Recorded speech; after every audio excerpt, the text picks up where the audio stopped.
Hi, Mr. Fox. If you have anything to mute, feel free to share or hang out with. I'm sorry. You can hear me now, right? Yes, yes, we can. I just am tuning in to observe the meeting, if that's okay with you folks. Fantastic. Thank you very much.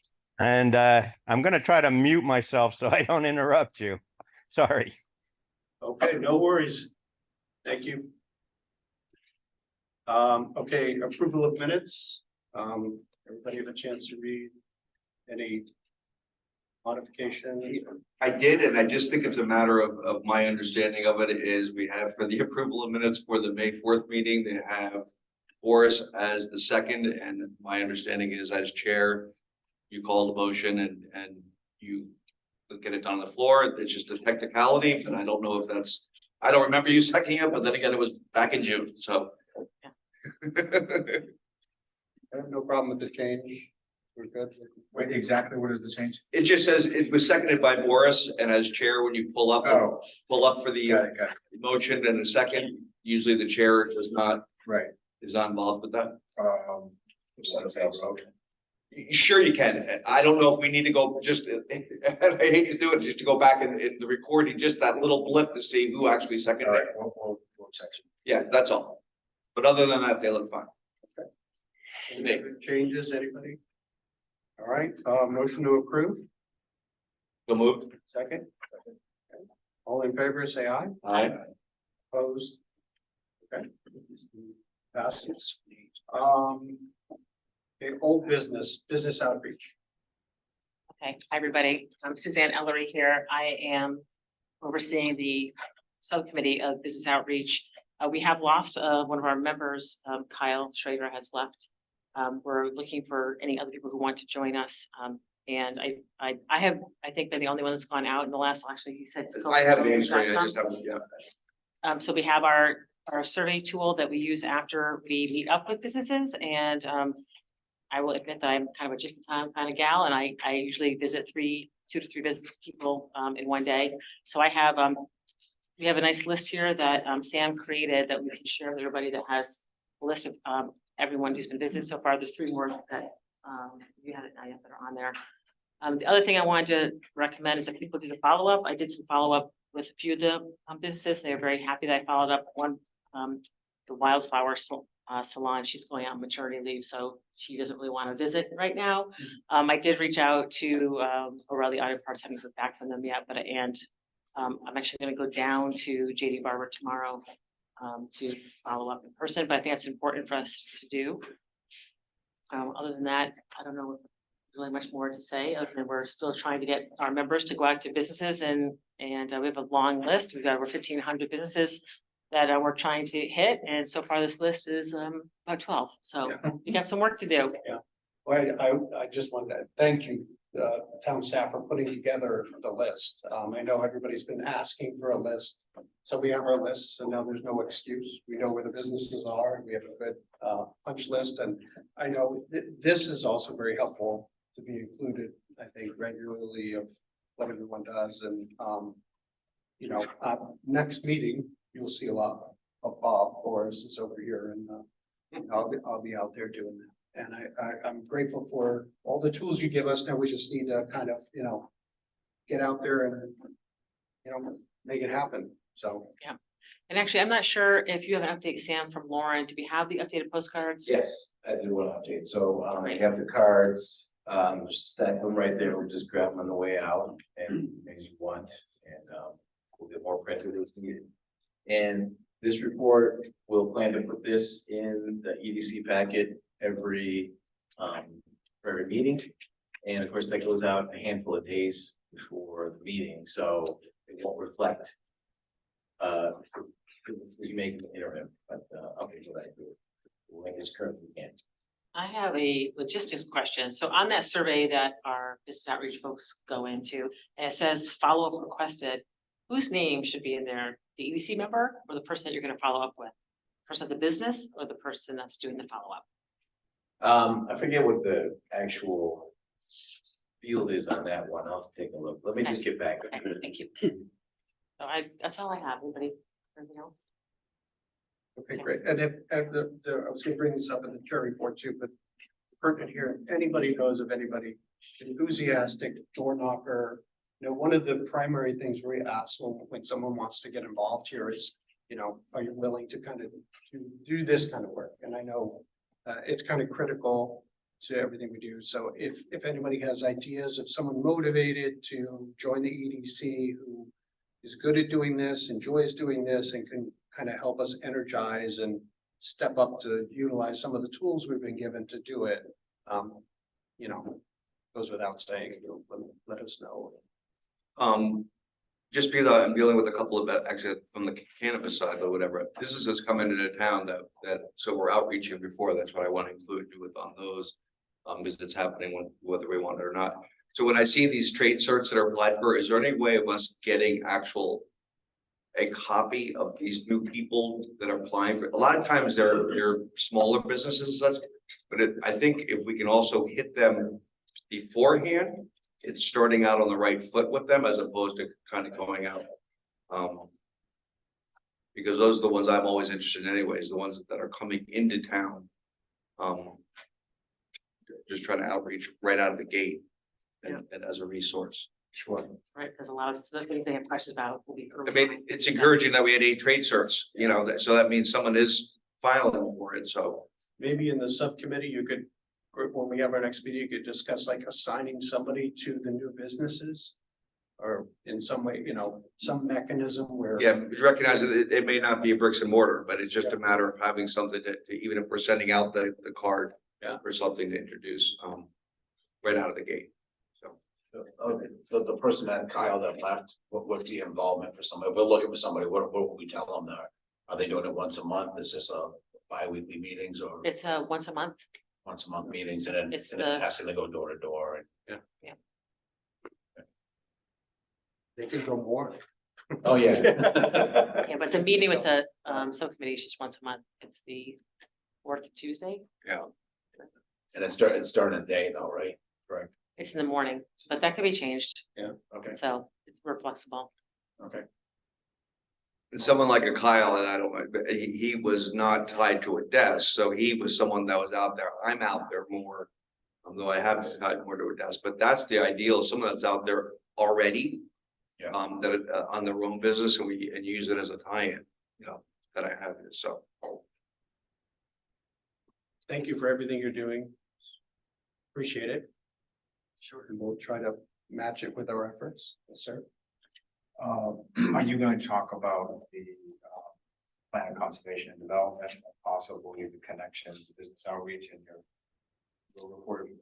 Yeah, I was gonna mention that the meeting of the chairs and the POCD, but you back me up when we get it to that. Very good. Absolutely. Yeah, I mean, since it's a good point, I think, we have an opportunity with the POCD to. What is the acronym, please? The Plan of Conservation and Development. So every 10 years, we rewrite that. Sort of it focuses our energies for zoning and development and sort of changes in the community, growth in a way that's aligned with what the residents want. And I think in years past, one of the issues is there hasn't been enough involvement, community involvement and community voice in the POCD. So it's not necessarily reflecting the things that are important, like housing and, you know, I at the chair report, we had a meeting of the chairs and I made the point to everybody, we've done conservation great, but we haven't done development great, you know? And one of the things that I shared with everybody that we feel here at the EDC that, you know, housing is a major issue. That's not how the other chairs feel about it. And that's fine. But one of the issues that I think we can align around is having when we're rewriting the Plan of Conservation and Development and getting the feedback from the community, the voices there can kind of put forth that that's a priority, and it'll give us a little more to push on, right? And to kind of I don't know, be a little more successful in the housing, addressing the housing crisis in our community in a way that reflects, where the townspeople want for development, what areas and things like that, because, as everybody knows, we can just get spun around and nothing gets done. And the problem is, we have, workforce, housing needs. We have, people don't have places to live, or young people can't afford to live in the community, and there's nothing getting done about that when we kind of stay stuck on the thing. So circling back to the POCD, it's an opportunity. If we do outreach and we really engage with the community to bring them forth and have them participate in structuring that. So for the next 10 years, maybe we have a little more, I don't want to say pro-development, but people that understand the balance between conservation and housing and economic development. So we, maybe in the subcommittee, we can discuss it a little further about, it doesn't change what we're doing. It just kind of expresses the urgency and importance that we have right now to bring people in and get their voices heard, to participate in that document, helping us do our job.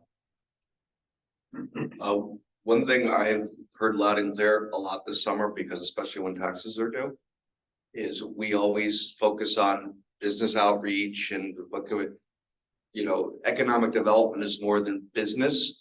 It's also housing and tax base and what makes the economic development of a town.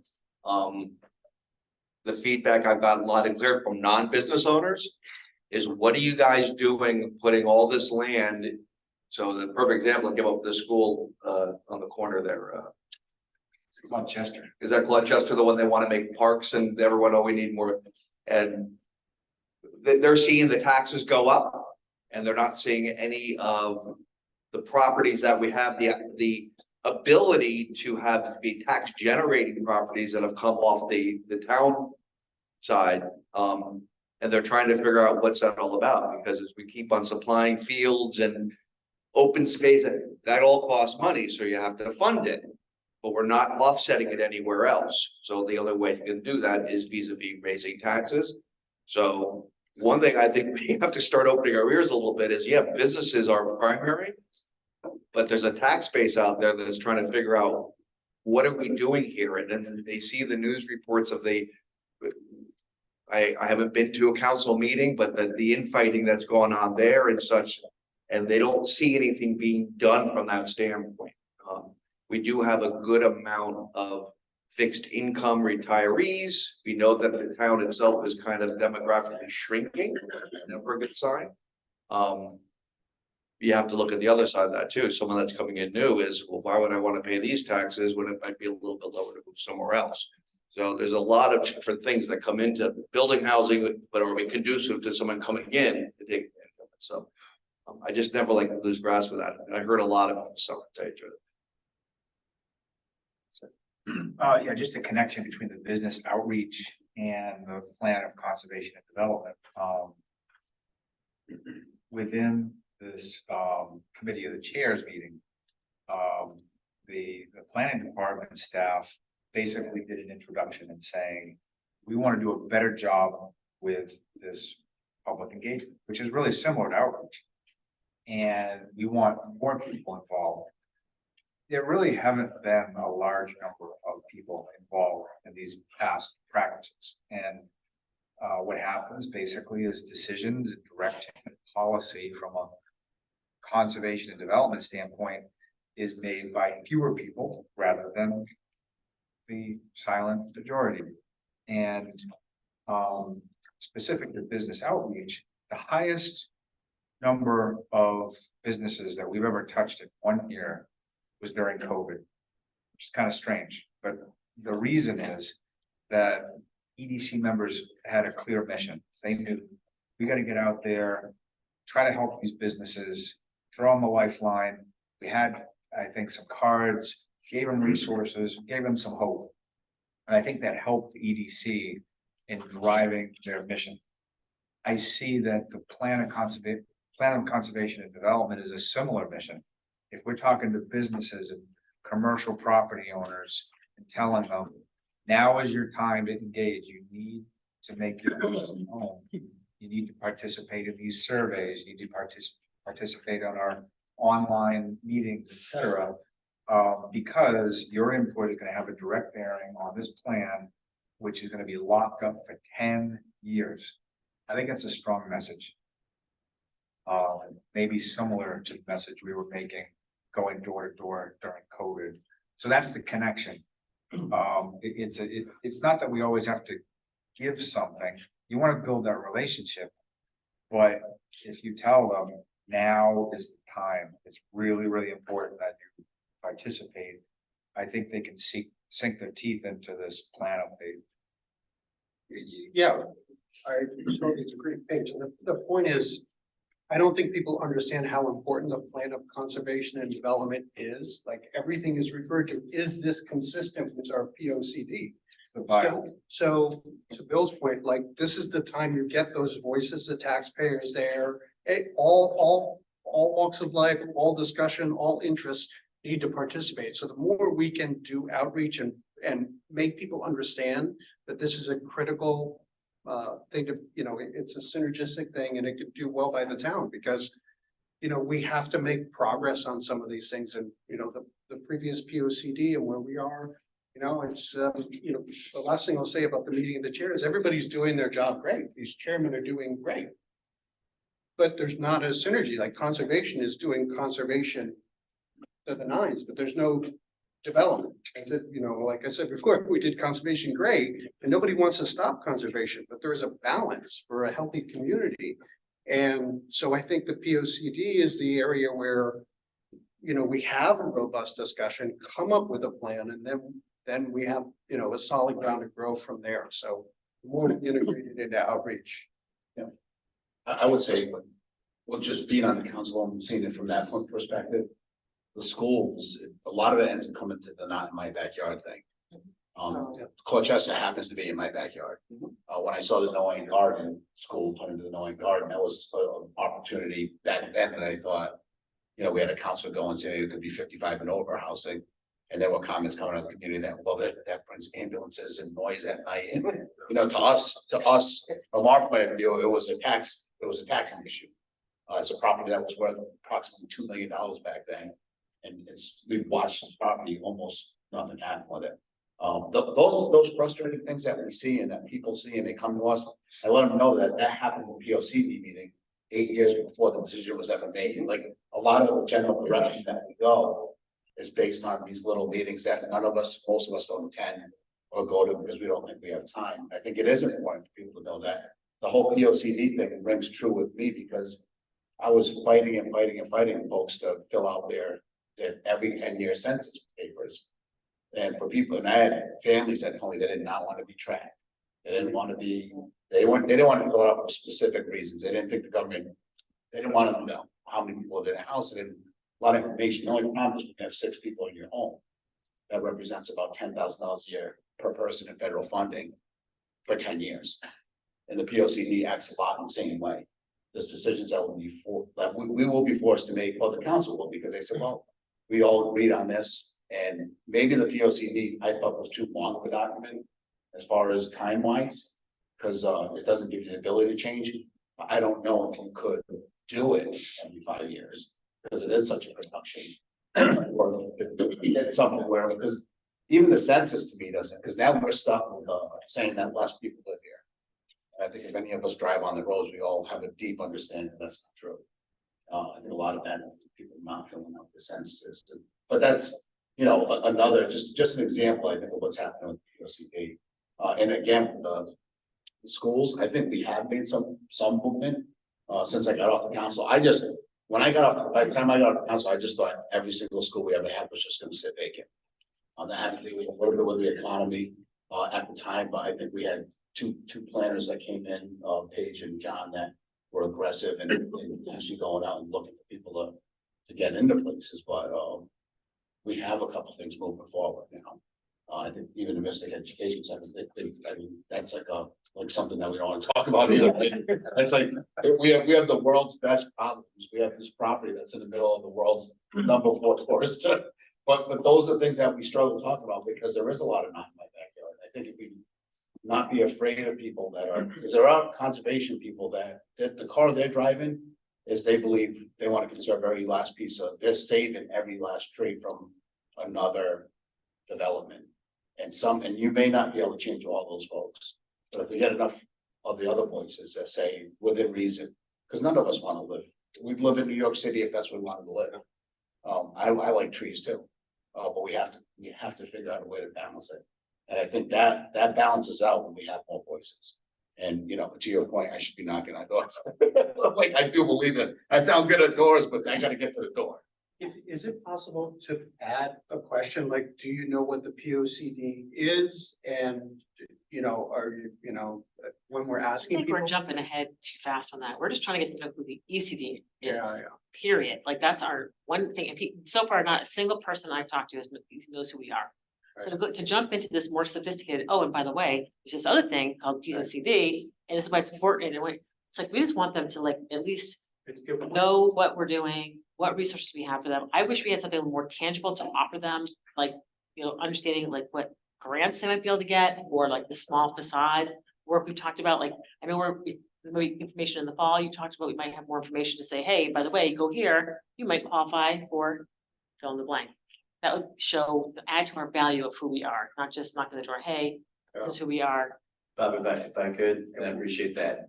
Keeping it simple is the key.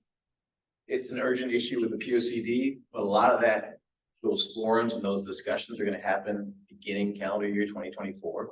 So now is the opportunity to have those relationships where you're doing the follow-up. Then maybe you're gonna have a more responsive email list. And when the time comes, we say, hey, there's a meeting, and you reach back out, could you please come so your voice is heard? Yeah. And with regards to giving them something, you know, get the card. We really want to encourage folks to just say, just check out the website. You know, we've got grants, any kind of support, the free business mentoring, all the links are on there. And I think people are pretty comfortable operating that way. So the idea is just to keep driving traffic. So that we don't have to complicate your conversations. I'm sure they're here to they're happy to just have you walk in and be a smiling face, which But I agree, the follow-up and getting the email so that eventually we can say, hey, did you know? Because we need someone to be advertising these meetings. I mean. Right. Yeah, it's a good strategy. Well, yeah, I just wanted to reaffirm, I don't think we're looking to complicate the visits. Actually, one thing I forgot to mention is we've hired a consultant to help us with that outreach. So it's not something, if we get the email, we're halfway there, because we're gonna have a way to connect with them and they can basically engage in the future with this public outreach effort. So it's not up to us to do a huge download on them, but it's an important time. And if there's an opportunity, if they want to know, well, how can I make a difference? You might say, we have this thing that's coming. Keeping it simple, back to that, and hope when people ask me what EDC is, because they have no idea, you're right. I say we're basically what Thriving can find is to seniors, what Parks and Records to kids. We're basically a service and use us, and the both of those are to be used too. It's just a matter of advertising, and you know, obviously if you have kids, it's all about the emotion of getting people involved, and business owners aren't emotional, they're usually just at work. Yeah. They're too busy, Yeah. and that's why we're so buried at Hillary right now. Like I should be there right now, like you should probably be at work too, go back to work. But it's reality, and I think that's the difference. If you have kids, you make time to read, you find out what's next one. If you're a senior, you're looking for those services. Businesses don't usually, because it's not in the genetics. They just think that they got to do it on their own and nobody's gonna help. And that's, I don't know how we actually get to them, because at first part, we don't believe that. But I see the work that we've done. We've used the state on some business programs for our company alone, and you guys have always reached out, so just gotta get the word out, I guess. Yeah. Okay, any other old business? Okay, new business, from sector, Mr. Whitescarver, agreed to come and talk to us and come right up here. that's okay with you, Bob, we can just come sit up here. Yeah, please come join. And thank you for coming. Appreciate giving us an update, letting us talk to you and share. I want to thank you for letting me come. It was a great conversation about POCDs. I always, if you were to look at what sector does, we developed a comprehensive economic development strategy for the region. And one of the things we look at are your POCDs. Not only yours, but also, if you didn't know it, the Council of Government also develops a plan of conservation and development for the region as well. So it all feeds into what we call, our strategy for the region. Steve knows me. I'm the former commanding officer of the submarine base. I would tell you that we do a plan every 5 years. And when I took over in 2015 or 2016, they just finished a 5-year plan for the base. And I'll put it in perspective for you. The base at any given one time has about 15,000 people on it during the week in a given day. When I got there, they were going to move the entire maintenance facilities off of the waterfront because of explosive arc requirements. And I thought, well, I'll never get enough money to do that. That's ridiculous, so we changed it around, changed the explosive arc so that we didn't have to move everything. But it's the same idea when you're doing your POCD that you really need to think well ahead of how it's going to impact. 10 years, I think, is a long time for a POCD, given that in a 10-year time, if you think about it, 10 years ago in 2013, your phone looked a heck of a lot different. It had a heck of a lot different capability than it does today. So 10 years is a long time when you're thinking about, your development of your community. But the comprehensive economic development strategy, we just completed that. We had a lot of stakeholder engagement where we had focus groups come in, we did surveys, the same thing that you need to do for your POCD. And what RT is going to bring up on the screen, I think if you give them capability to do that, we digitized it with a company called Statebook. And I'm going to turn it over for RT to talk about, what this looks like. And this is something, if you're unfamiliar with this sector, you actually provide money to me just like you provide to the Council of Governments to do things like this. And we'll talk about a couple of the other services that we provide after RT talks about the SEDS. Okay, hi, everybody. Good to see everybody. So this is, I'm going to put out my qualifications, disclaimers, and conditions. This is this is new. We produced the SEDS. It was approved by the EDA in June. We don't even really have printed versions of it yet. We're printing a test one to see what it looks like, and we'll have some of those available. But regions, economic development districts, are pivoting to digital SEDS. So that's what I'm going to show you now. A lot of the content, or all the content, is directly related and directly, essentially, transitioned to this digital SEDS. But there's some neat things that I want to highlight that are available to the region, to you as a municipality, as well as to the other municipalities that we support in the region. So you can see it, right? Yes, okay. So again, this is the same content that would be available in the printed version. We talk about the pandemic and what the impact on the region the pandemic had. There's a link to the printed version of the SEDS. That's a PDF. We provide some analysis of what are the regional assets and activities for the region. I'm not going to go at all those. That would be a long meeting and presentation. We talk about our stakeholder engagement and the SWOT analysis that we did. And just for those of you that might not know, to be an economic development district, we're required to have a SEDS. And we received some funding. I don't know who chose this picture, by the way, Paul. I don't. Was that you? Yes. So I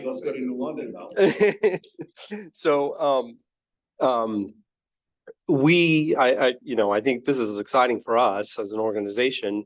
Right around the time that we were completing this SEDS, the EDA came to us and they said, there's an opportunity for you And I believe it's due to the leadership that's in place and the confidence that's been instilled at the EDA. They came to us and they said, we want you to submit for what's called a 3-year planning grant. So in the past, we would have to request, in order to support the SEDS for the region every year, the funding from the EDA. Now we have, and we just received notification today, final and formal approval for 3 years, 3-year support of the SEDS, which is great. So the neat thing about the digital SEDS, again, it's available to the world. It's essentially a website, but we partnered with a company that I guess I would call them like a data aggregator.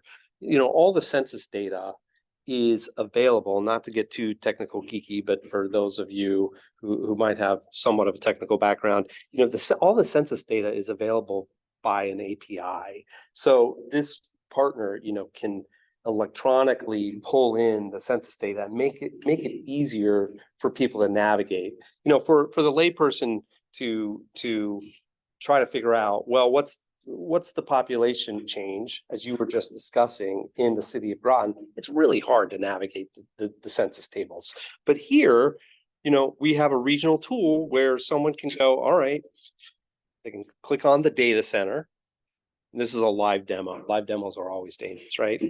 They can go to the town of Groton, and they can choose, what were we just talking about? Population? Go overview map, go to chart. A chart. Yep.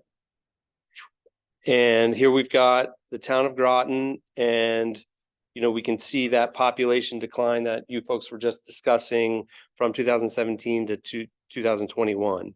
And there's other, Paul, what else were we just looking at? We changed it to Go a to the table. table, and it gives you all of the data you would look at for Groton, whether it be your median household income, your median house cost. So it's a pretty robust place for you to retrieve data for your town. And it even breaks it down by census tract, so you can go to Noank, although I don't know what you're gonna, pretty small city. But this is different. This is unique. This is new for us. So we're still getting to know it. It's new. It's a new tool for the region. So hopefully, folks doing work in this area, you're talking about business outreach, you might have, there may be, and as I get to know it, we can maybe work together on, trying to get information that would help serve the work that you're trying to do here at the EDC. So that's probably. So if you go to each area, there are different types of tables that you can access, whether it be employment data, unemployment data. You can look at, what's your major manufacturer. You have a housing shortage, it gives you your housing inventory, it gives you, there's just a plethora of data that you can retrieve. You can either go to the data center or you can find it in the text throughout the documents. Who inputs that data? Or that's just all? It's all from State Book, and they take it, we have another data place that we go, Chimera or Jobs EQ, that we can provide the data with, but they pull it all from census tract. Yeah, it's basically census data. Yeah. I've got some other topics I'd love to chat about, unless Paul.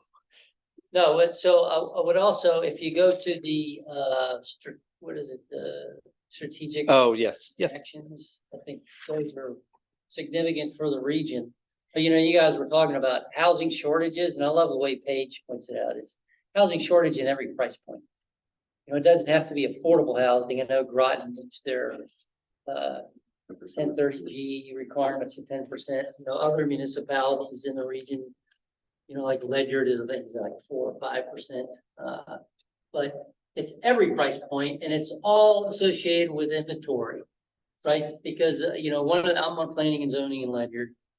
We are struggling with short-term rentals. I'm sure you guys are too, with Mystic and every place else. We're getting ready to get rid of it because it takes inventory out, and we'd rather have long-term rentals than short-term. I don't have a problem of You know, I got more public coming into us in Ledyard to tell us not to have short-term rentals than you probably have more people coming in to you who would say both, right? I want it and I don't want it because of the associated noise or whatever you have connected to short-term rentals. But bottom line is it takes housing out of inventory. We're in a state, in a region that is short of housing. Why would you want to take housing inventory out of circulation with short-term rental? It makes no sense, right? So that's just me speaking. The other thing the sector does, or I do, I participate in the healthcare partnership for Eastern Connecticut. You were to ask me, what is the major employer in the region? It's healthcare. Doesn't matter which sector you look at, it trumps electric boat in anything that they do. And it's also, if you look across every sector of the economy, what they struggle with is childcare, which we provided a letter of support for TVCCA and the town for a community investment fund to rebuild or build. I forget which deadline was trying to get there for been a while, but hopefully you hear soon that you got funding because the second time the town has requested it. Yeah. What's that? We should get the funding. You would think, right? Because it doesn't matter where you go in the state, childcare is an issue that we need to solve. I can tell you how we solve it on the base. We subsidize the living heck out of it for people that are active duty military. Otherwise you couldn't afford it. We can't find the employees to. Yeah. Fill all the costs. Are there any sector members that went to the 4-day school week? And there's a couple smaller, because I have people that are worried about our town or local towns doing that, because that's one more day that you gotta find childcare. Right. So, but are there any sector towns that, because I know there's a few around the state that went to 4-day. Oh, the municipalities? That's a great question. I don't know the answer to that. Yeah. I'm just curious. Taking a note. Yeah, Feedback Ledger's from 4-day, they don't. Ledger Town does hall 4 is days? closed on. Oh, no, I'm talking about the actual schools. No, I don't know. They're using it as a recruitment for teachers. So, because they're struggling to get teachers, and that's like a draw. Oh, that's But interesting. Already, we have people that are nervous in Groton saying, okay, what would I do Who's that? done the 4-day school week? I mean, I've heard, There's a few towns in Connecticut, I don't know which, because I know the municipalities have done it, but they were usually open only 4.5 days anyway, so they just took that half day on Fridays and gets up, but I haven't heard the schools. I haven't heard of any 180 days, municipalities so that have done a 4-day school week that are. in the COG. I mean, I go to every COG meeting and I don't think anybody's ever talked Okay. about that. I think we would have heard about it. Yeah, I mean, it definitely didn't happen this town, you would have heard about it, but it's. I'll look about that. It's a minimum number of days each year. yeah, that's what I'm saying. 180 days. I know the municipalities have adopted it, but they're usually on a 4.5 day work week anyway, so they just took that half day and just put it into the others. Oh, am I in So, somebody? this is just an example, of what you have on the screen of one of the goals, build capacity. I think what you find for I mean, if you look around the table, right, you don't have a lot of capacity to go knock on 12,000 businesses, right? I think every economic development organization and pays the president sees this. If you were the local EDOs do not have the capacity to do what we probably should be doing. I don't know how you build that. But civic involvement is also a weakness in every town. I mean, I'm running for town council in the town of Ledyard, and only because there was an opening and nobody wanted to put their name in the seat, right? So I don't think you may not have that problem with Groton, but in Ledyard, that's definitely an issue. Anyway, so I encourage, this will be, Paige is gonna get to see this again because he's a part of the EDC for sector. And we'll open this up and it'll be live starting next week where you can go in and play with the data all you like. So it'll be fun. But the other things that sector provides, and I'm also on the EWIB board, Workforce Investment Board for the region. I'm on I'm the president of Things River Heritage Park. I'm on the museum board for the submarine force. So as a representative of the region, I try to get involved in that sector as a part of every community. So we try to visit every EDC. Not all of them invite us, but I'm glad you invited us. We have other things that we do, and I'm gonna turn those over to RT, but just to name a few, and then he'll expound on them. We have a grant program called Sector Rise. We have $700,000 a year to provide small businesses as a grant from the state, from the ECD. We also do boost loans at 4.5%. I don't know where any business is getting a 4.5% interest rate at this point. We also do EDA, Economic Development Administration revolving loan funds for people that are non-bankable. You know, so the bottom line is we're here. And RT is my Director of Business and Economic Strategy Development. So I'll turn it over to RT. Okay, thanks, Paul. You were talking about business outreach. We do have this program, Sector Rise. Paul mentioned it. And we only had 2 of these left, but I'll leave them. We're gonna get more printed up. But it's the grant program, and we call it the growth grant, up to $20,000 to support local businesses. There are some eligibility requirements, but so far we launched it, I think, formally in April. We have funded 20 businesses throughout the region, representing about 11 municipalities. Average grant of about $16,600. With that comes a lot of technical assistance. We now have an in-house business advisor. So similar to what somebody might get with SBDC, we have that in-house, and he provided me with some information before I came here tonight. He's got 25 active clients representing 18 municipalities. We've heard from since we started tracking 62 individual businesses. You know, so I said to him, you know, where were these folks going before, you know, we started this activity? So I was just really surprised to see these numbers, because we really haven't been at it for that long. And if we can't help you, we can direct you to the Small Business Development Center or to SCORE, which can help you as well. So there's other if we're too busy, or if you're not meeting, if we can't meet your needs, we know where to send. So, you know, this is new work for Sector. Sector hasn't been actively engaged in helping cultivate sort of a strong business environment. We do have plans to not only support, you know, what I would call, you know, the small business, Main Street businesses like Sector Rise supports. But coming up this fall, we're going to be doing some events that focus a bit more on, you know, some might call them tech-led or innovation-led business development.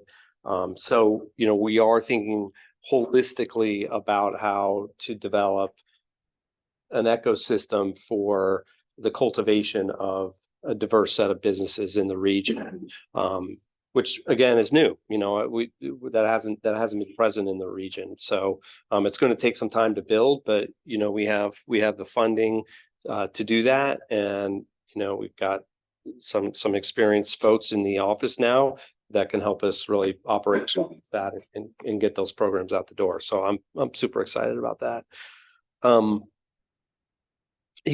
Apex, is that something you want to? Yeah, so Sector is also the host for Apex Accelerators, which used to be the Procurement Technical Assistance Center that assisted businesses for federal contracts to make sure that they know how to get on SAM.gov, which probably you're all familiar with. It's not only federal contracts, but DoD, but also state municipal contracting. I have 5 counselors getting ready to hire 2 more that are located throughout the state. You know, so Sector is not only for the region, but also for the state. Any of those grants for NIST funding? Absolutely. Yes, that's a target area. You need one? We already spent all the money on it. No, we went through the actual state program, but we're out of any state money, and we may have to re-up. But there's a lot of small machine shops that are going to fall out of being able to provide parts for. Yeah, thank you for bringing that up, because in our original proposal for this program, Sector Rise, along with childcare and agriculture-based businesses, NIST security compliance funding is a targeted area for these funds. That could be like the single one. NIST is something that we're so imagine a bunch of old shops that are like us that just said, they kept telling us it was coming down the pipeline that we were going to have to be compliant, which means security. So when you walk away your computer's not up for 24 hours, 48 hours without security. We have done that, but for us, it was a cost of about 25,000 for a small business. The state actually chipped in about half of that Okay. to help us meet that need. What program was the state? It's called the MVP grant. NIST is the National Institute of Standards, acronyms. I didn't know what that was. I just knew that we had to spend 25,000 to be compliant with that. Yeah. And, but we're also, we're a small vendor, but we're a large vendor. We have a lot of small guys that work with us. That I think are gonna fall off, that this is gonna like knock out a lot of people and hopefully. Yeah, so spread the word. I mean, we'd Okay. love to work with businesses that need NIST compliance and help get the funding to get them there. Another way to, this is a great word, but cybersecurity. I think it's. Yeah. I will get you in the door when you tell me you got money for this. Do you have anybody doing assessments, helping companies like startups assess whether they? So Apex can help you understand the company to understand, what assessment they need and point them in the right direction. And then if they're in Southeast Connecticut or Eastern Connecticut, we can actually provide a grant, to get that assessment done, or provide assistance and allow you to get compliant. Depends on what your need is. Did we have a link on our website for this, for sector? Yep. Or Groton I Town? believe so, but if not, we will add it. You're on there. I've been here. Okay. You can get the sector through Groton. Yeah, and the programs will list them specifically if we haven't already. There's a lot of money out there. So like this belief from businesses, it's different today than it was before. Absolutely. Some would argue, with inflation, federal, state money, there's too much money on the street. So the issue is not financial resources, it's connecting businesses with the available resources. That's the challenge. Education about what's out. Yeah, and to that point, I've been around doing this stuff long enough when there was no grant money for businesses. And it concerns me, in 5 years when there probably will be no money for grant, in terms of grants for businesses, that we've set, there's a precedent and expectation out there that there will always be this kind of grant funding, but, we'll have to cross that bridge. I think all businesses, it's not gonna be there the next year. I hope so. That's why I think we definitely jumped on it because we saw it and we bought a machine with a second part grant. Yeah, that's great. That's $150,000 press brake. The state funded half of that. That's awesome. Which is incredible if you think about that, but it's a one-time thing. So, and I tell all businesses at home. So that we could, that's not through us, but we can. A good story. And also just helping with compliance. I know to bid on contracting and things to get yourself in alignment. You can't even enter the game if you're not NIST compliant in some certain areas related to some stuff. So Yeah. fantastic. Yeah. So you're talking about CMMC? You're talking about CMMC? CMMC, yeah. So there's still money out there. There's still a lot of resources out there. You could go just about any woo-ha to get that done. And there will be money for next year and the year after for at least for the next 5 years. But you have to ask. That's the only thing. You have to ask. And you have to ask based on the slump that the money is sitting in. And they're sitting in all of that. But you can't just randomly say, I want money. So there's tons and tons. So I was this statement, the state's CT summit, government, and we had all kinds of conversations about cybersecurity and whatnot. Even that has all kinds of resources available for the state agencies, businesses, supply chain. It's the matter of you asking correctly. You could be a commercial entity serving the commercial marketplace, but then you're also a supplier, provider for the defense industry. So that kind of puts you in a different way of asking for money. You just have to be more creative in asking for money. That's what Paige said. It's just tons of money. It's just a whole host of money. It's just a matter of asking and finding the right peg to put them on request into. And that's, and if I may ask you, Artie, you said you were looking into new business or new initiative with Rise and what that doesn't exist yet before. If I may ask you, what were they? Was this about the comment about the tech-based or innovation-based business development? Or is it? Whatever that wasn't here before, that's what I meant. The programs you guys worked with beforehand, you've gotten more that you said one came online in April. Oh, So, yeah, this- you know, this grant program that we referenced, you know, that didn't exist at Sector until earlier Right. this year. Sector Rise. One program that we hadn't mentioned or no, Paul did mention it, the Connecticut Boost Fund. We are a participant lender in that, which is unique to the region. Boost Mountains across the state. It is but across the strait. For your representative. That's, yeah, you're right. Sector covers Eastern Connecticut. Whereas, so the Boost Fund is statewide.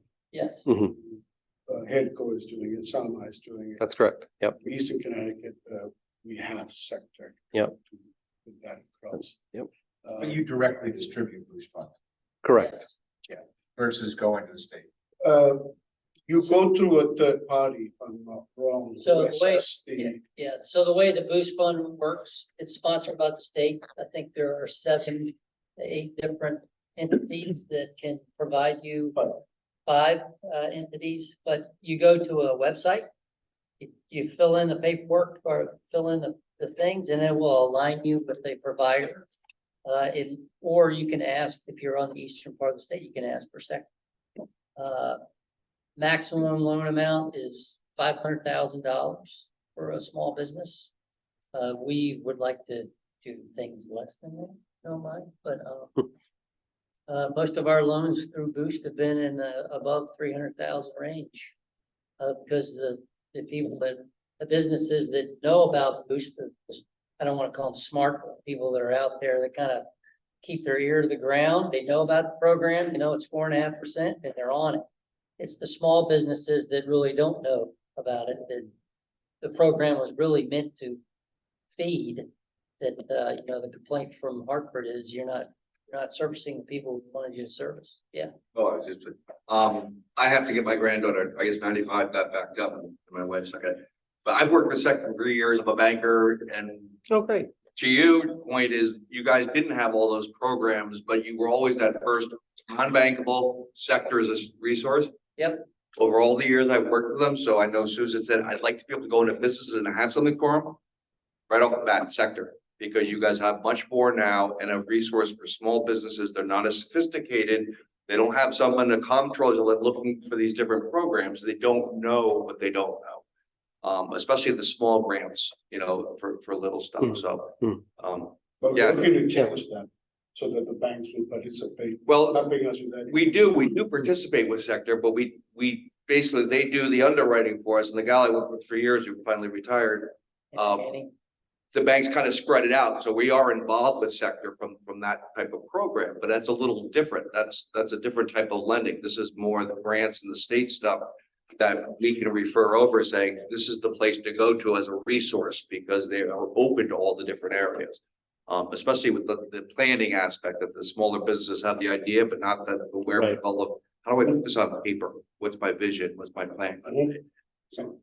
So it's great stuff. So Yeah. thank you very much. I apologize. I have to- That, I would call it almost handholding, you know, someone going from Groton to the state, they're gonna get lost. They don't speak the same language. I dealt with a business person today, startup. He was at the event in London last week. Oh. And I pointed them to, Medical device guy? Sector, SBDC score, but I pointed them to Joe. Mhm. And I know it's gotta be this face-to-face community. He doesn't know what he doesn't know. Is he the medical device guy? Yes. Yeah, great, yeah, awesome. And so if you put them through the state's pipeline, they'll never make it to the end. It doesn't matter what the money is. In having regional and local individuals who can communicate and help guide That is really the answer. That's probably more important than the money itself. Yeah, They'll never make it to the end without that conduit. It's all even go a smaller letter. Gal, stay-at-home mom, no help, no daycare, had an idea about doing like supplying materials like that. And she had all this great, we can't do it. And I referred you over and you guys gave her a plan. This is about 3 years back. Gave her a plan. Now she's bankable oh, great. and she's got like 5 people working, other mothers working for her. So Perfect story. it does work if you get them the right people. And it's a beautiful thing. I think with our digital economy now, you need those resources, CMMC, discompliant, there's too much of the stuff that Right. is hard to. What is We the- live with acronyms. It's cybersecurity, maturity model certification. It's Mm. basically, you have to be aware of a lot of the, to protect the industrial base now that everything's digitized. There's a lot of regulatory compliance. There's different implementations and things like that. You can get lost in it and then not start a business or be fearful of doing that. So having resources that can Mm. fund it or explain it locally can really promote businesses in Groton and Connecticut in general. Well, construction workers hate it, just to give you. Like, we're not gonna be able to start off with, and you're being forced to, Yeah, but having a guidance happen, and now it's actually. Remember all the jobs they said that will exist one day that you never thought would? A cybersecurity guard, we basically have a security guard that is, we never met, but they're always watching our computer system. Hmm. And then, it's a person. Mhm. I never knew that job was gonna exist. If you told me. Yeah. Someone had to stand in front of my file cabinet when I was at work, I would believe. That's funny. So we have That's a whole interesting. huge department at Pfizer's, at least cybersecurity, and Oh, it's yeah. global, it's huge. I'm sure if I was like. Because you can just download your entire IP, like someone breaks into your file, it's not like stealing one paper, it's like when there's a They're leak, you're threats. done. Press all the time. So, yeah, I mean, this is. Thanks, I'm not gonna sleep at my phone. Yeah. There's nothing in your file. Well, feel free to reach out. We'd love to continue the discussion and connect with businesses and other folks that, So Artie, what would you need town of Groton meetings? that's a good question. Paul? Referrals. Yeah, referrals. Oh, I gotta get all this money out. I can help you. Yeah, that's a great point. We have something we're calling the Equity RLF. We were approved about a year ago, maybe a little more. But it got caught up in some red tape, and we have $2 million that we essentially need to get out the door. Is this on last year's governor's fund? No, those are the EDA. Yeah, EDA? yeah. So it's we need to get it out the door in 2 years. It's kind of a funny thing to say, but so we're looking for creative projects that are, What's it geared towards? Manufacturing or anything? really anything. It has to be in our lending area, which is, sector's home region, but also north, Wyndham County, Wyndham. Wyndham County plus Union and.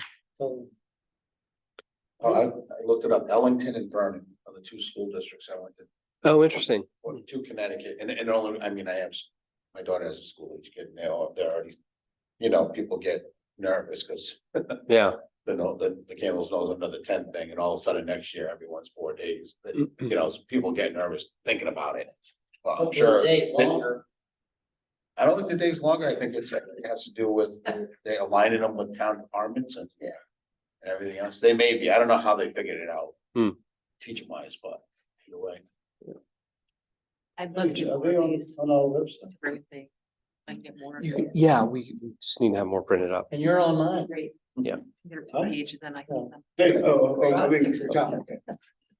Well, I was just wondering, because we've been trying to take this considerable effort to marshal as much awareness for small businesses for the supply chain and to be able to move them or to direct them over to folks like yourselves, that sector in the region, both for funding, guidance, workforce, or manpower development and various other matchmaking relationship that we would like sector to play a more significant role in. So just had 500 people down there for a matchmaker, Yeah, it was there. Apex. But nobody matchmade me. Forgot to mention too, I'm also on the Connecticut Port Authority Board of Directors, so don't. Must be look your, at me must be your favorite. That must be your favorite board. Yep. Thank you, thank you. Thank you. All your volunteer. Thank you very much. Yeah. I'm just going, is it okay if I leave these or, okay, I'd say this would be great to drop off. yeah, I need to get more printed out, so. Great. Yep, we can do that. Actually, it'd be good if you could have them, so we can put them right at the door. Okay, yeah, we need to have more printed up, but we'll get some over here. Great, thank you. Thank you.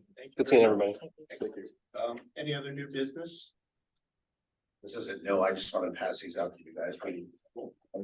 This is the thing you guys hear me talking about every single month, and these are the latest and greatest in our pamphlets. That's nice. actually, I don't want to. Mr. Weiss comment, he already has plenty of these things. He's on the board with me for, you already have the folder, I'm sure. Yep. Yeah. I'm on the sale thing too. Gotta get out of there. Hey, listen, he was the model. No, they have hair. No, this is a 1989. But really, so if you're looking down, this is from the rudder side on that front part, looking right towards the sail. That's where the opportunity to buy the bricks that page is standing on. So there's bricks that you can buy, and the sail is actually, if you flip it directly over on the back, it gives you a little bit of scale to what this thing's gonna look Oh, like. nice. That's a 6 foot tall person with a child. That's how tall it's gonna be. The bottom of the fairing is gonna be about 16 feet, 30 feet tall. And then when you open it up, it shows the full sail. That's there with the whole submarine. So the bulge and the plantings are really gonna represent as if you were standing water level. At night, it's gonna like the boat, submarine, well, Right. in the water. So that's why you guys hear the excitement always when I talk about it. A monument of this caliber, I think is gonna really change the way people, the exit 88, and then folks are gonna get off and actually wanna see this thing. I know I would, but that's it though. Very, very neat. So if you guys, if you go to businesses and ask them if they wanna advertise that, we need to sell a lot more papers. I think people will be missing out if they don't find their name there when it comes time for this to be finished. I love it. Thanks, Joe. Yep. Okay, reports, chair reports, I already did my spiel about the meeting of the chairs and the discussion, and we had the POCD discussion over that. The only other thing, I think, I have to confirm, but I believe Walker Potts is gonna come next time and talk to us. And the naval, Maritime Consortium. Yeah. Same thing, I'm trying to get people to come in and, kind of where we can synergize and learn more and give the public a little view of that and then participate in that. So, staff reports? Sure. Just some highlights. Sam has talked recently about the pivot grant. We continue to work on that, hoping to have that out this fall. Again, that's for small businesses, maximum $5,000. It would help them possibly do some digital marketing, become more resilient in the face of future challenges, possibly facade improvements, those types of things.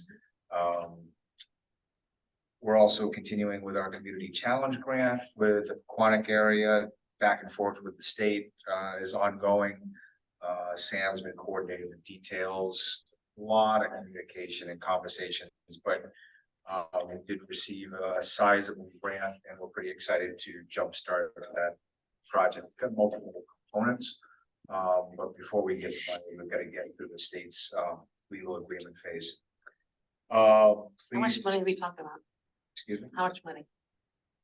The original award was 8.6. The final Million. will be about 6.4 because they shifted one of the components over the Department of Housing, which is going to advance under that agency rather than DECD. So basically, the scope of our full award will occur. It's just that they kind of bifurcated funding. Is that to Groton directly, or is that? Yes. That is, Yeah, it goes to Groton directly in partnership with our private partners, the developers that are actually doing the work. So, you know, like a housing development, it's gonna be in excess of $50 million. The state funding is a small fraction of the whole, but it helps reduce that risk and helps advance the project. can that be used towards infrastructure, towards a product? I mean, to a project, or is that? Yes, but basically they're awarding the funding based on what we proposed. They don't give us the money and carte blanche approval. Oh, this was, or these are projects, so you're not looking for, No, okay, no, basically, it was a competitive process. And we competed with other communities in the state. Yep. And they liked our proposal. And as a result of those details, they said, we will give you money for X, Y, and Z. good job, Yeah, thanks. great job, Actually, Sam did most of the heavy lifting. great job, Sam. That's big news. It is. The Connecticut Economic Development Association has granted, or they're in the process of granting 17 awards statewide. The town of Groton received the gold status. It's a three-tier award: bronze, silver, gold. Basically, they evaluate your proposal based on your land use practices and also your economic development practices. You have to meet, of course, certain thresholds. We attained the highest threshold. That award will be, the town's been notified, but that award will actually be granted in October at the annual CEDAS meeting. It's not a monetary award, No, it's basically a plaque. Yeah. That we have one from 2019. Yeah. And we'll receive our second one now. Nice. Neighborhood Assistance Act, I'll let you read that. Basically, we are a conduit for applications for nonprofits who are seeking funding. The state doesn't actually provide grant funding. They will certify and allow businesses and corporations to actually provide the funding directly to the nonprofit in exchange for a state tax credit. So those that are listed, we have 5 that were submitted, and all 5 received the certification. So it's important that we ensure that they get matched with businesses that are looking for those tax credits, so that funding can go to the nonprofits. Community of Hope, 112,000. Malta Inc., 13,600. Sacred Heart School, 126,500. St. Mark's Episcopal Church, 150,000. Thames Valley Council for Community Action, TVCCA, 150,000. They apply and if businesses step up, then that are in the grind. No, they do not have to be in Groton. It can be statewide. And Because the state, again, the state really, yes, they have to be willing partners. Yeah. In all honesty, we have received some awards in the past, and the nonprofit was unable to secure a financial partner. And so the state's award doesn't translate to any benefit. Yeah. The state award is half of it. The other half is private partnership. Yeah. Hillary, interested? Community speaks out might be. Moving into public property redevelopment, we've had some action on that. Both Groton Heights and Pleasant Valley are impacted. The town council recently approved an excess property process. It's taken some time, but they approved that and enabled us to begin advancing those properties. So we have a developer listing of over 50 developers. Over years, they've contacted us. We sent them a notice saying, if you're interested in seeing these buildings, let us know. So we've been doing tours past few weeks, and they want to know what's the timeline. And we tell them sometime this fall. So an RFP is being developed for those Groton Heights and Pleasant Valley. It will, after it goes through town manager review, it will go to the town council. They will sanction it, and shortly thereafter it'll be put on the street. And we have developers waiting for those RFPs. Gold Star Highway, no official action on that yet. Triton Square, there was a ribbon cutting in August. I actually did put it in here. So that project is advancing, the former Sealy School, about 305 units. So pretty excited to have that advance.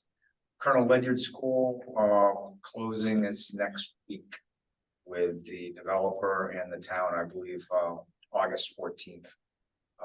And once the closing occurs, line where the developer is required to pursue a building permit within a short period of time, and I believe it's maybe 3 months after that closing to advance that project. So some of our excess properties that are vacant are starting to advance. Hopefully we can build on that momentum moving forward.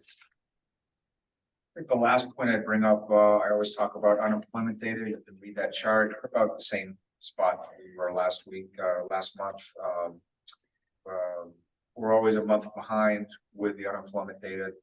Groton's at 3.2% unemployment rate at the moment, which is significantly less than the state at 3.9. That's my report.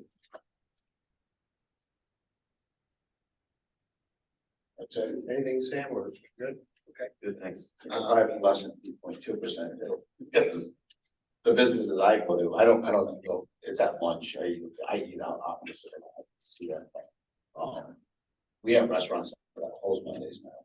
And you notice that. It's really hard sometimes to find a place to eat on a Monday, right? Yeah. Because the owners and the staff is so tired that we're just gonna close one day a week. That didn't happen before. Right. Like Pizza Palace was never closed. That was just always there. And I went in there this weekend and they actually on Saturday closed the dining room. There was only 3 people in there. You had 3 people call out or something. And they're borderline desperate for help. Yeah. And Pete said it's the same so, thing. Pizza Palace is desperate for help. So I mean, if you guys know anybody looking for a job. Sounds like a business outreach. Business, well, I can't even tell him, he doesn't have time to talk about it. They're literally flat out the whole time they're there. But they're not alone. A lot of these guys are struggling to keep people, and that may end up having to be something that's done maybe with the schools. But I worked in a restaurant when I was 15. I think we need to start figuring that out. They're limited to what they can do. He has 2 twins that were 15 last year, and school wouldn't release him to work. But different story in my house. He wouldn't know. I was free labor growing up. Free labor, Such a- yeah, yeah, right, yeah. I remember the EV guys would drive by second shift and I'd be working, they're like, you need to unionize. I'm like, I work for my dad. It's like, God, I can't help. Oh, yeah. Right. Sir? Okay, well, thank you. I included a lot of, was on last month's packet because of course we have a meeting, so I'll open up first with the very large investment that's coming into subbase in the National Defense Authorization Act 2024. It's passed the House and Senate, and these items have remained. It's going to go into the conference committee, but chances of these dropping out are slim to none. So it's almost $1/3 billion for the town here for the next couple of years. It'll get spent. It'll take a couple of years for us to do these projects. Extending a pier and then redoing our weapons magazine and ordnance facility, which is exciting. Add to that, we're going to redo our Pier 8, our Pier 33, and do a lot of work on Pier 15 as well in the coming years. Plus, we have a building we're going to build. So there's a lot of projects and a lot of money in the pipeline. It's only going to help your economy, and assure that we're going to be there for a long time. So we're excited about that. I think I talked last time a little bit about the resiliency grant. I don't remember. It's been a while since we've met, but we worked with the Office of Local Defense Community Cooperation on this resiliency grant, and we're getting, and it's the upshot. It's been approved, fully approved. So we're going to be getting money to most of it's going to go to Groton Utilities, and they're going to use it to do full designs on a new replace the power feed to our base, and also to redo the main water line under Military Highway, which is kind of the second water feed up to that end of town, and also to work on expanding our gas main into the base. And we're excited about that because these are things that are going to over the long term, help base, of course, and it's also gonna help the town, because these are expenditures that Groton Utilities would have to make anyway, eventually, and they won't have to do it now. And we'll have these shovel-ready plans on a table. We can go after grants to try and get some done in the coming years, so. Great program. CCOG's actually doing the grant. Then it's a grant through them. They're gonna do all the heavy lifting on it. She just supported it. So Steve. Yes. There's 5 other programs there. Like modernization and community development and all that. Well, in fact, resiliency is one of them. Do we have to go through, if Groton wants to get some money to fix up the roads and this and that, we have to go to CCOG, or can we do it on our own to go to CC? To Adam and Well, I've got interesting news on Adam too, but anyway, OLDCC, they specifically fund projects that benefit the town and the base. because we are now, the whole state is funding this community. Yeah, but they really want to fund projects. The big program that they have is called DCIP, Defense Community Infrastructure Program. And we're thinking that might be a way to get some funding. Sorry, 6 of them. Yeah, they got some other programs too. But DCIP's the big one, and you know, they like to fund projects that will help towns, Defense communities okay, deal better with the bases. So it could be in addition to your school, if you know there's too much population because of the school, you know, there's too many, you know, Navy kids in the school, or a project or some kind of a program. Like I've seen some, like, you know, for vocational agricultural programs get supported, things like that. Could be infrastructure programs. But do we have to go to CCOG to? Yes. Well, I think the town page 2. The town might be able to do it directly. We don't get the grants. It has to be. I think the town can apply directly as well. You were going to apply for money to the pump station at the end of Crystal Lake Road. You mean GU? No, the town or the city. The town was going to do that. I don't know. That I'm also GU, so I can't. Yeah, no, it's not actually. It's actually a town project.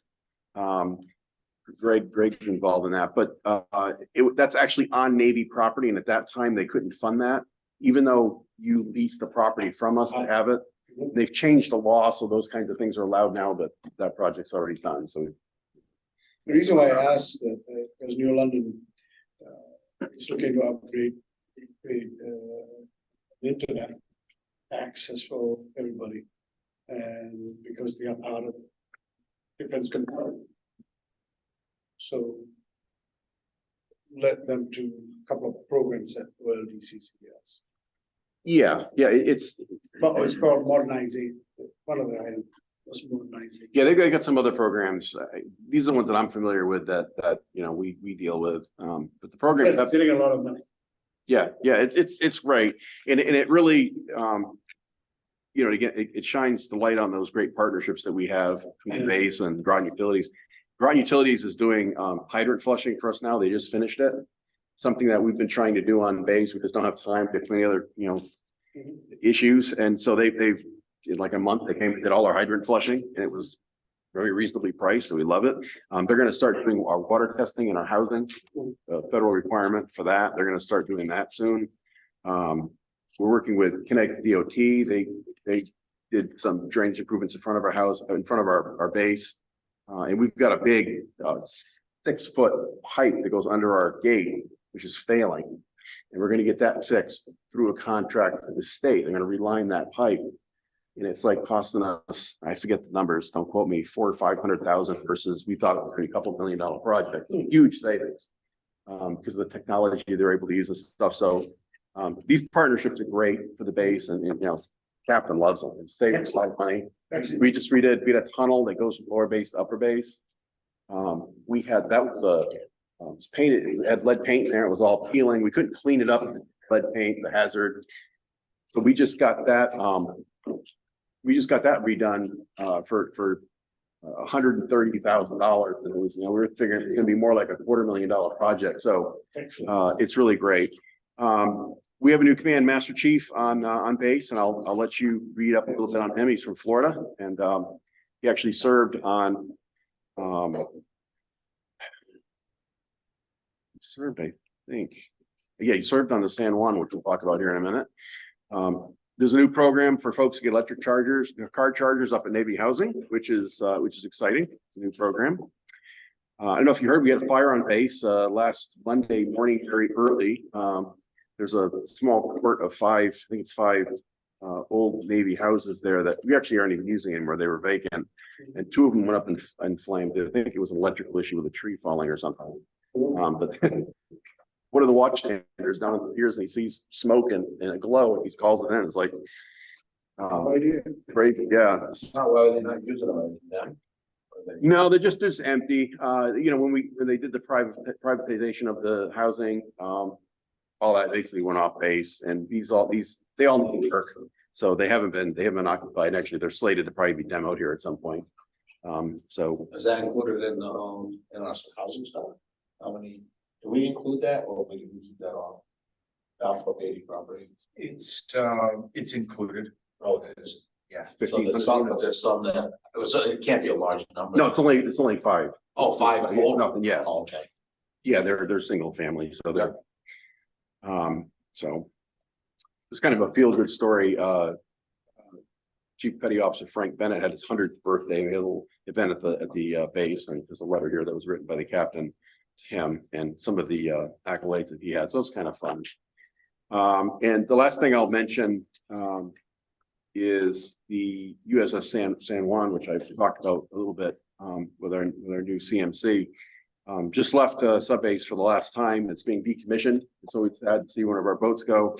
But and there's some pictures here of its final trip, but also its first trip as it got dunked into the water here, an electric boat.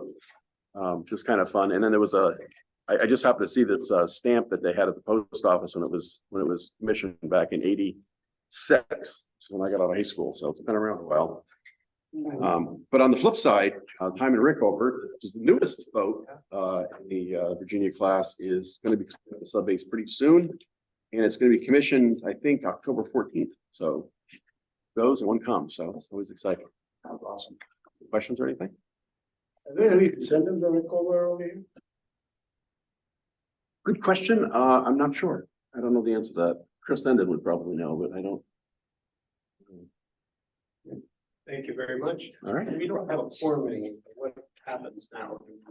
Just, I would recommend we adjourn the meeting. we don't You have even to need make a motion or for that, that. really, right?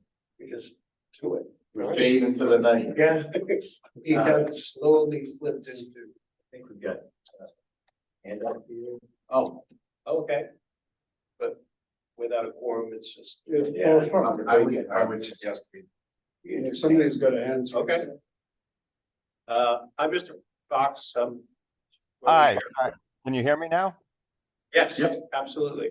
I just wanted to thank everybody for allowing me to observe the meeting. It was very informative. I'm running for the RTM, and you know, just listening to your meeting, it sounds like you're trying to get in touch with a lot of people. I'm going to be knocking on many doors over the next couple of months, and if there's a questionnaire or any information that I could be gathering, I'm in the 6th district, so I do the all the businesses in downtown Mystic, plus the surrounding community, and I'd be happy to gather whatever kinds of information I could gather for you folks, and give you the feedback at some point in the future, if that helps you. If it doesn't, I don't need to do it. two birds with one stone. Absolutely.